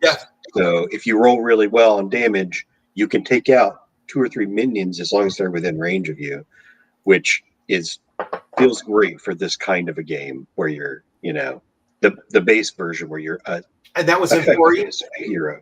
4E also had they had enemy classifications that would help you figure out how to tactically use them. But you had bleed over damage. You're I saying. think that they had a similar minion that, That was certainly in that was in Conan 2D20 as well. Oh, really? Okay. Yes, it was like that was part of the thing. And then if you had killed a certain number of anything, in like one combat round, you would gain these points that you can then spend to perform. Like momentum points that you could spend, but on certain thresholds, you could do what was called a display. All right. So kind of like cutting off the head of something and raising it up, and then all the minions would lose their morale and scatter, kind of thing. But you had to kill like 5 before you could do a display, and that was one of the displays that you could do. So again, very cinematic, very Conan. That's pretty cool. Very, kind of thing. And that was all from, if I need to do, because minions only had 1 hit point. So if I attack, 1 wound, I should say. They can only take 1 wound. They didn't have they had wounds. So if they could only take 1 wound and you just did 6 wounds, where you're taking out like 5 of them if they're standing in front of you. If they're in range, right? If they were in range and everything, you would be able to just cleave them through, and now all of a sudden you have a display at your disposal. That's pretty cool. And then that would have a morale kind of effect on the masses, so, and the system was really designed for you to face mostly minions and then some lieutenants and then 1 big boss. Really? And that's how it was kind of like developed. That's how you can kind of control the the overall scenario was to have, like, I'm going to have several different challenges. Some are going to be confidence builders. Others are going to be somewhat challenging. Others will be, you better use your head when you're facing this thing, because that's going to be, the main challenge. The one thing with that system that I found, and I've had, like, I want to ask about Daggerheart in that sense, is that Conan 2D20 is ideally meant for 1 player. 1 player, interesting player. All right, because Conan stories was typically 1, and then you might give them a henchman or here or there. That's pretty cool. But the system really, I think, works best. It shines like that. And there's other game systems that shine in that sense. Shadow Dark is built around having 4 characters. Yeah. All right. Once you go above that, I think the system starts to fail. Blade Runner is absolutely written for 4 characters. Not 3, not 5. It's written for 4 characters. And any more than that, you're either splitting the party by too much, and going into, you're meant to operate in pairs if you do split the party, and you're encouraged to split the party. But it's designed for 4-player characters. Shadow Dark. Is Shadow Dark a game system that is dependent on a group of 5, a group of more, function as a 1-to-1 ratio? What do you think about that? They're talking about Daggerheart, right? Yeah, it's Daggerheart. Yeah.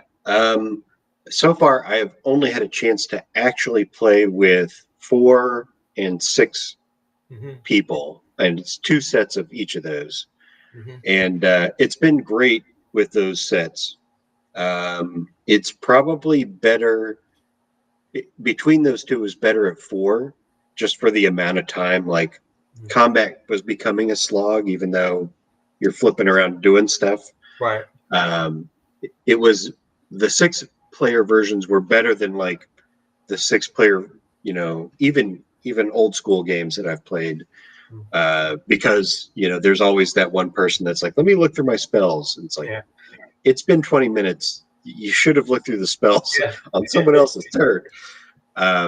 But I am interested in trying it at like a 1-on-1 player count. Theoretically, the book says that would work. And the intuition I have says that it probably would. Right. I'm curious. There is one element that is really cool that you couldn't get with 1 player, That's the tag team thing that can happen. Right. One of the things you can spend hope on is you and a friend are saying, hey, we're in a perfect spot. I've got a can of gas. You've got a torch. Let's, do this tag team. And you get to keep the better of either of your rolls and then combine whatever damage you would do together, which gets over higher thresholds, helps with boss fights, looks really cool. And with one player, you can't do that. I mean, I would be sad playing a game where you couldn't do that extremely fun thing to do. Right. Yeah. But all the rest of the math, I think, works with a low player count. Cool. The one exception, there's a campaign frame called Shadows of the Colossus. No. What is it? Colossus of the Borderlands or something like that? I've got that name wrong.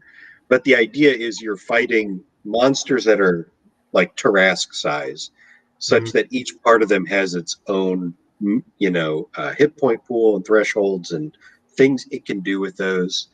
And I think with one person playing, I don't think you have enough. I don't think you can design a monster well enough that one person can take it down in that campaign frame.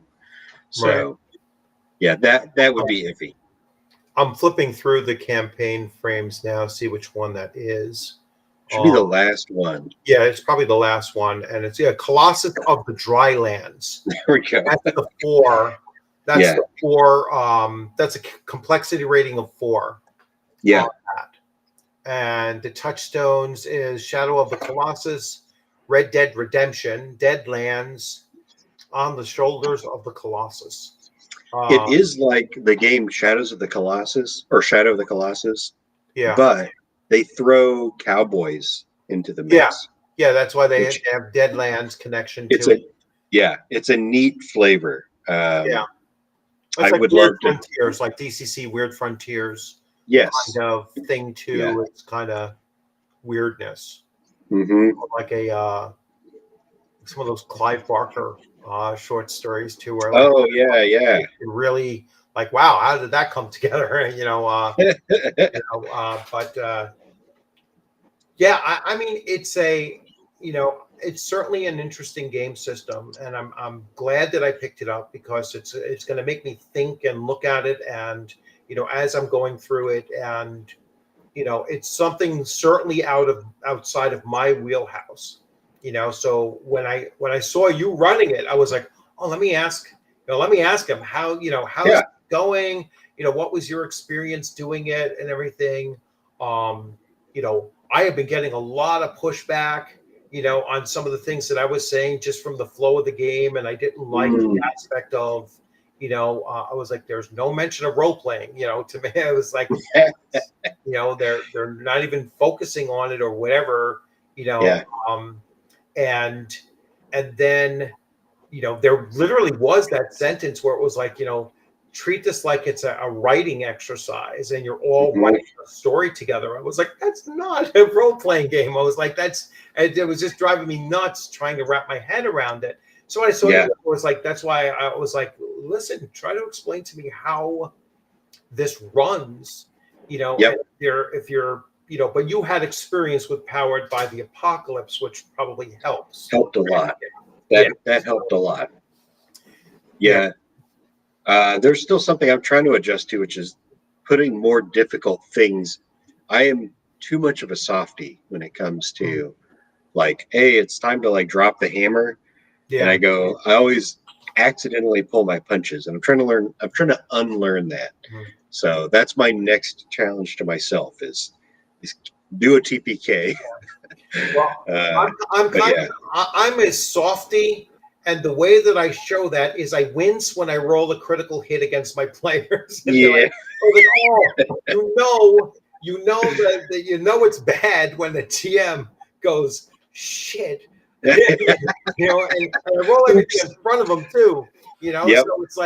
So it's like, oh shit. It's like, and then I roll the damage, and even though it's double damage, it comes up a 2. I'm like, oh, thank God. I literally said, oh, thank God, because I don't want the character to die in this moment, and, but when they have, it's like, hey, your character's dead. We'll, see how we're going to handle that. Yeah.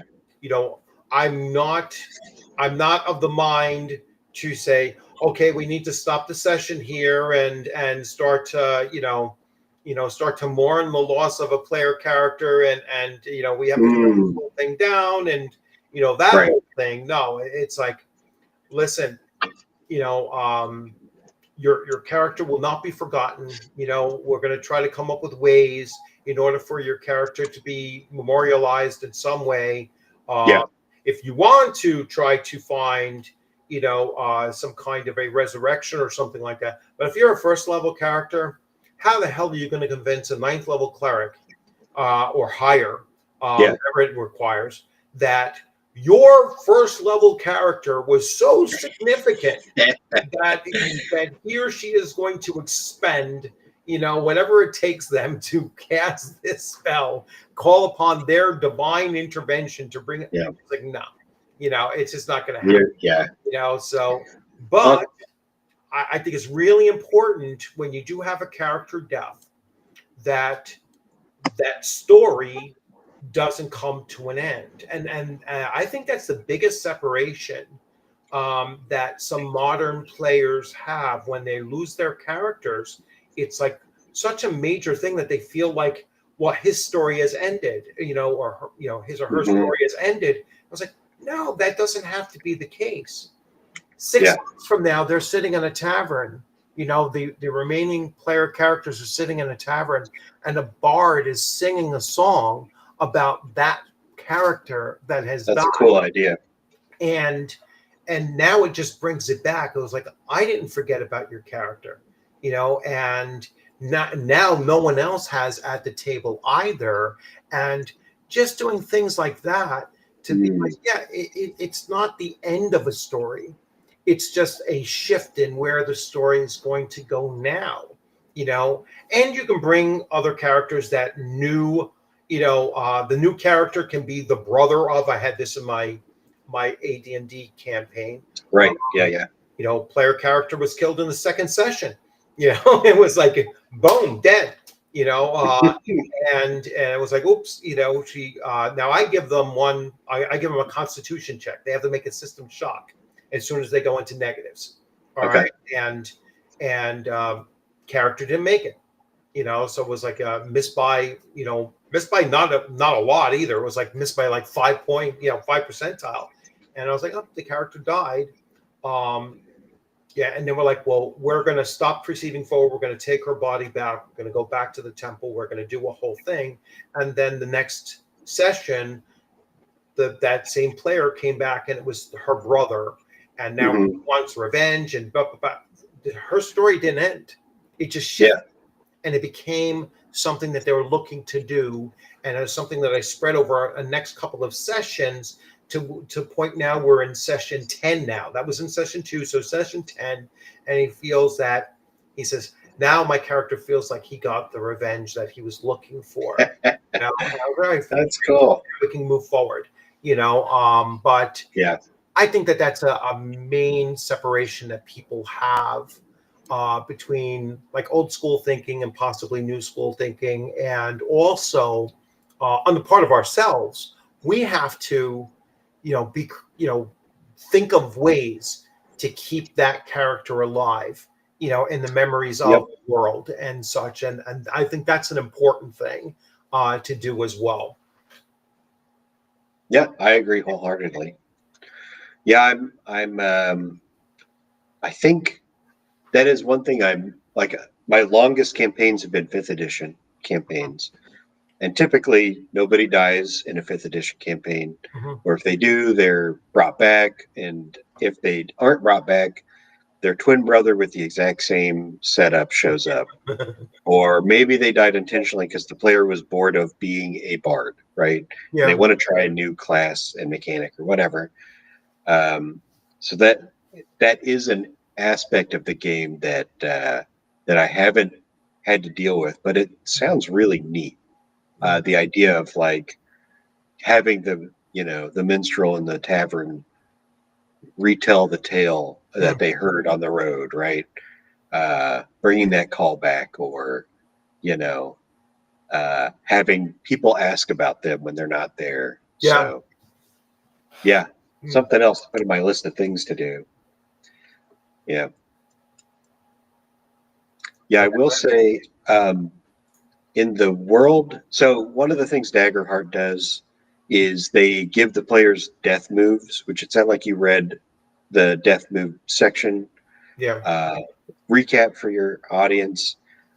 When you go to 0 hit points, you're definitely out of the fight. Yes. Well, you're probably out of the fight, but you get an option. You can either go out with a bang and do one critically successful thing. Right.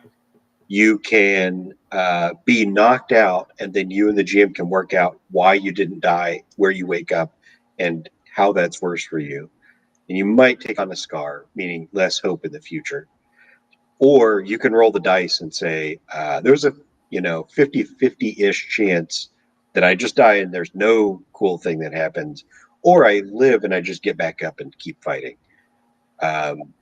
I like that approach a lot, but for the OSR thing that I'm trying to write here, I'm probably going to remove one or two of those, and I'm adding one where, because of the way the world is set up in this campaign, the only magic in items comes from the spirit of the previous owner inhabiting the item and imbuing it with power. One of the death moves in this thing is going to be, when you die, your spirit can inhabit something that was on you, and we can decide, what does that do if somebody else carries that with them? Right. And how can they lay your spirit to rest? Which is like in miniature, it's a way to bring people along. Yeah. I don't think it's as beautiful as having like the bard sing the song of the person, but it's a step. It's a step in that direction, right? Yeah, I just jumped to the death move, and I haven't actually covered this in the on my channel yet. But I know when I read it, I was like, all right, Blaze of Glory, I like that. Last gasp kind of thing. Yeah. Avoid death. No, it's like no, you don't like that one, huh? No. It's like, because part of the avoiding death is, and you go back to like AD&D, at certain negatives, you're losing limbs, right? And Right. and if that limb is or you're losing body parts, functioning of body parts. So and then I built in some things to that, like you're permanently losing constitution. So if you're, if you had a 7 constitution and you went to -8, you can't be revived. You can't be. Your body has been destroyed beyond recognition, beyond whatever. And then, but you start losing limbs, and guess what? If you took a hit to the torso, all right, that means you're dead. Or certainly your head, right? So if you lost the function of your head, it's like, all right, well, if you're at -7, you just lost 7 intelligence points. You've lost 7 constitution. You lost. Let's see what condition you're in. And if you're down to like 1 intelligence or something like that, you're essentially, your career as an adventurer is over. Let's just put it that way. Yeah. Right. Yeah. And that's a possibility that I do like. I like the fact that your adventuring career can end in just, you're that retiree now, that has, is missing an arm and a leg, and now you're the bartender at a tavern, telling these stories of your adventures and everything, but you're no longer capable of continuing on. And so again, it gets back to that, your story doesn't end, it just shifts, and then you make them an important NPC, for the future characters going through that same world. It works because I think most OSR systems, and Shadow Dark may or may not fall into this category, they have a different sense of what a campaign is. All right. Oh, sure. And oftentimes I see like Well, Wizards of the Coast actually said themselves the average campaign in 5e is 6 sessions. I was like, really? yes, that was by their own surveys or pollings or whatever. People play for just 6 sessions with those characters, and then they start a whole new campaign. And I was like, that's not a campaign. All right. And their definition of a campaign is what we used to just call, an adventure, which might take 6 or 7 sessions. I mean, I think we spent 16 sessions in the Keep on the Borderlands, and in the Caves of Chaos. Took something like 16 sessions. That was 16 weeks of play. And the player characters went from first to third, possibly fourth for some of them, but not higher than that. I mean, it took my group 2 years and 3 months for the Druid to get to 11th. I mean, the Paladin was, of course, lagging behind everybody because they have, monstrous experience points they need to tally up. But they were all, levels like 9, 10, 11, all within that range. And to me, it just felt like the right pace for that. And then we kind of ended that because they ran through the entire theme that organically developed over time. It wasn't something like we went into it and was like, oh, well, we're going to run for 2 years and 3 months, kind of thing. It was like, do you feel like your characters have actually gotten to, where they were looking to go? And they were like, yeah, we're kind of good with moving on to something else now, because they felt that their characters hit those titles, and they were, now we didn't do domain play, which, AD&D has a little bit. I'm waiting to delve into Acts 2, Adventure Conqueror King, for that kind of element of play. But is it your sense that Daggerheart is a short campaign kind of game system, or could you see playing it with the same group of player characters for a year plus? Good question.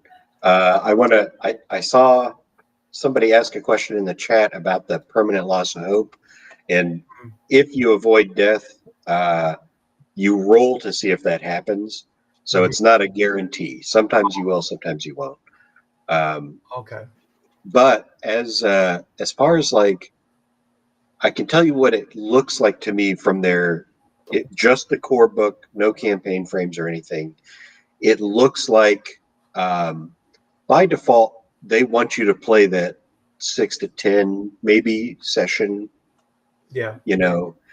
And I think that from the perspective of the people who are mostly going to play this game, it's supposed to play like a series of Critical Role, or your favorite series of Andor, or more like a movie series or a TV show series than like a very long journal of people going around in the wilderness and trying to survive.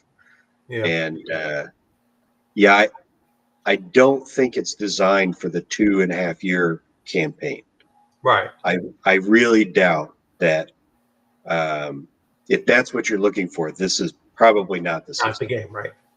Now, I'll let you know after 2.5 years. Yeah, if you're still running it, and with the same group of players and same characters and whatnot.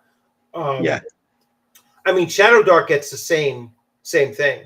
There are many people out there that say this is a game that's written for one shots. And it's certainly a great game system for convention play. That's without a doubt. I mean, it's a phenomenal game for that. Does it have the legs to it to go for a long campaign? Yeah. Character level progression, I could see taking months to do. Yeah, I agree with that. It does compound, right? So unless you're, unless they're really getting a lot of, experience from carousing, Yep. and they're it's going to take them 10 points to get to second level, 20 to get third, but on the average you're only getting about 3 experience points per adventure itself, or per session itself, and then you may not be able to carouse in between every single session or whatnot.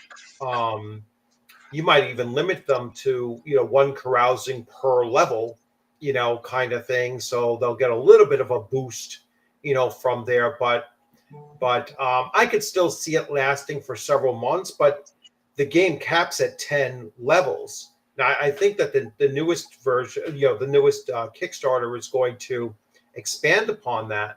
I think bring it up to like 14 or something like that. But 10 levels could still take at least 6 months, so that could be 36 sessions, or I think that's about 6 times longer than 5e, the standard 5e thing goes. I thinking about that, if you think about, this is also a 10 level. I was just looking up the leveling page here to remind myself. But yeah, it's a 10 level system. Mm-hmm. There's options for characters at all 10 levels. And if you're doing a level up every 3 sessions, 2 or 3 in the beginning, 4 or 5 at the end, and you're playing a couple times a week, you could extend that to a year and a half easy. So yeah, I'm probably wrong about the 6 session. I think I've only played short versions of this. Right. So let me retract that, and we'll see. The actual frames that they have in here might only take about 6 sessions. Oh yeah.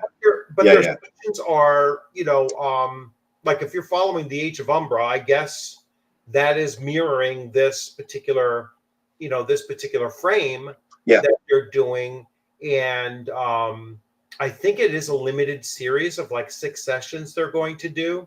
Yeah, that sounds right. And so now I got to wonder if they're tweaking it to fit the schedule, which I have no doubt that they probably are. So is it contrived? Probably. Oh, for sure. It's got to be set like, these are the things we have to do. These are the things that we have to get through this. If they're playing for 3 hours, I guess are they really live play, or are they, They're live. Yeah, they're live, but I mean, there might be like a small delay so they can like cut out, whatever needs to be cut out at the last minute. Yeah.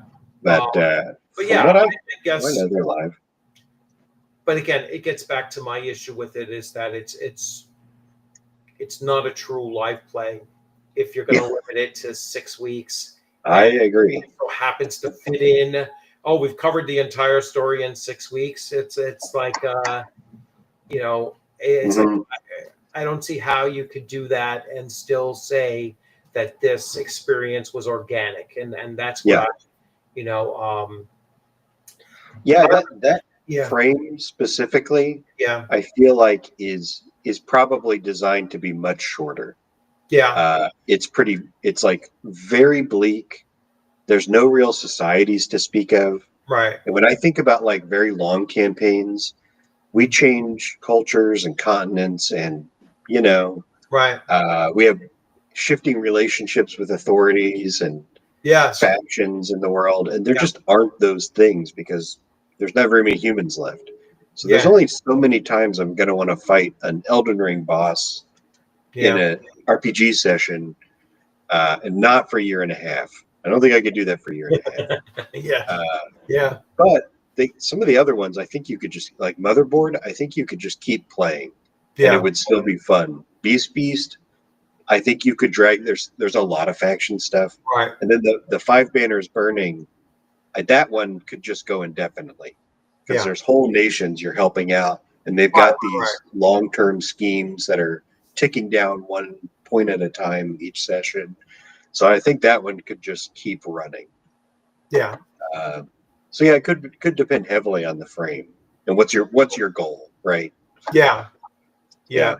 So I will say, I find that at least that's somewhat interesting. And they say that you can use just the basic framework for inspiring your own frameworks and see how you want to do that as well. And you can, Yep. everything is in the optional rules here. Where they say, they give the best advice in the options. It's like, all right, so yeah, some of the best advice is in the options. So if you do have this game and you are looking at it, you're thinking about running it or whatever, focus in on those options, and look at those things and be like, hey, you know what? Seriously consider the options before you just go with what was, as written in their, in their suggestions, because I think that you're better off, probably my perspective, you're better off going with the options. So I can see that. Yeah. So, okay. Well, this has been great. I've really enjoyed the discussion. Certainly have you back on again. Maybe we'll dig into something else the next time and talk about this. Thanks. If you're going to go to any other conventions, like within the next couple of months, weeks, what's your next convention? I have no idea. You have no idea. So, I don't know how far you were from Utica. Were you? Oh, I live here.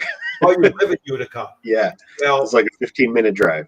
Yeah. So I'm going to pitch a convention to you that's probably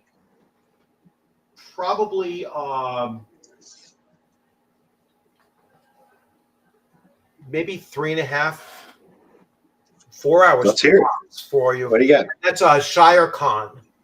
ShireCon is, let me try to get this thing out here. So ShireCon is September 26th and 27th, and it is in Canaan, Connecticut.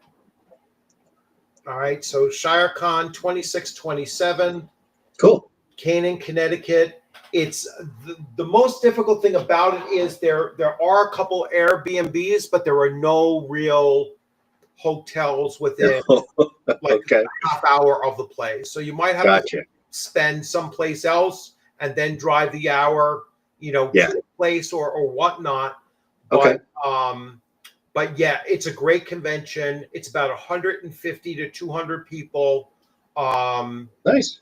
It's in its going into its 6th year, but it had some years that were light because of, obviously COVID and everything. Yeah, right. Started before then. It's at a VFW with great venue for it. The VFW has 2 bars and a barbecue pit that is like phenomenal. So wow. Yeah, so that's like the number one thing I miss in Utica is the barbecue. So yeah. So this is it's a great convention. A lot of you'll see some of the same people there. That because we kind of local, right? So we go to the same ones. So like I don't know if you saw like Joseph Block. He was running. He was running that war game, and he does Adventures Dark and Deep. That's his, tabletop role playing game. Cool. Eric Tenkar will be there. Is typically there. Maybe some others as well. Like some of the players that are at my table are going to be there as well. But there's, Jeffrey Talanian usually goes, and he's usually running Hyperborea. Played in some of his games. His games are awesome. Rob Connolly has his own game system, and he runs there as well. So you get a lot of people who actually write their own game systems, and they're running them at that, convention. Sounds awesome. It's really, you will see a good mix of game systems being run there. So that's the other, thing I like about some of these smaller cons is that you don't have the same game system running at 5 tables at the same time. You know what I'm saying? You'll see if there's 20 tables, there's 18 different games being run. You know what I'm saying? And just maybe 1 or 2 duplicates going at the same time. So I'll look it up.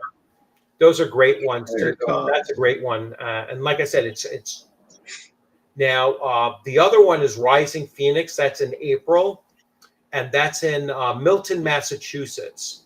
And I know he just set the dates for that. So Milton, Massachusetts for you in Utica might actually be closer than ShireCon. That might be like you'd have to do the map quest on it. So Sure. Yeah. it could be 3 hours for you. So that, but it's definitely within driving, and that's at a hotel, so you don't have a problem with that one.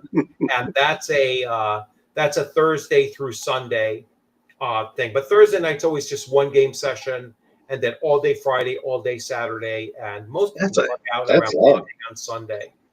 But and that's a good size convention. That's about 600 people. At least last year it was like 600 to 800, something like that. And again, great venue, great people running it, and that a lot of tables going on. So you'll have 40 tables going, and you'll see a good stuff going on. So yeah, Rising Phoenix and ShireCon. Yeah, I'll look into both of those first, then Rising Phoenix, and then and then I guess from your direction, well, like they just had the one in Ohio. I don't know how far that is for you to go to that one. I've never been to Origins. A little bit further. Origins is probably a little bit further. But anyway, yeah, well, it was great talking to you. I'd love to. Love to game with you at some point. So when you get your homebrew of Daggerfall ready to Daggerfall, I'll keep on calling it Daggerfall. It's like Daggerheart. Yeah, I'll be looking for playtesters. Just reach out to me. You have my Facebook, and absolutely the best way to get a hold of me is on the Facebook. It's not my real name on Facebook, by the way. So it's like just in case you're like, hey, it's Rich here and it's Edward there. Two different. Gotcha. Okay. Two different things. So anyway, well, it was great, Ken. I hope you enjoyed it as well. Yeah, it was great. Nice talking here. Great conversations, everyone. Great questions and everything. And if there's anything that we might have missed and everything, you can just jump in there and put it in the comments once the thing becomes a video form, I guess. It goes from live to video form. However that works, right? Yeah, however that works. I know sometimes it takes, a couple of hours before you could start putting the stuff in. Other times it's less. Who knows? But anyway, cool. Well, that was a lot of fun. And everyone, thanks for joining in. I am going to hit the end stream. It'll take about 3 seconds for it to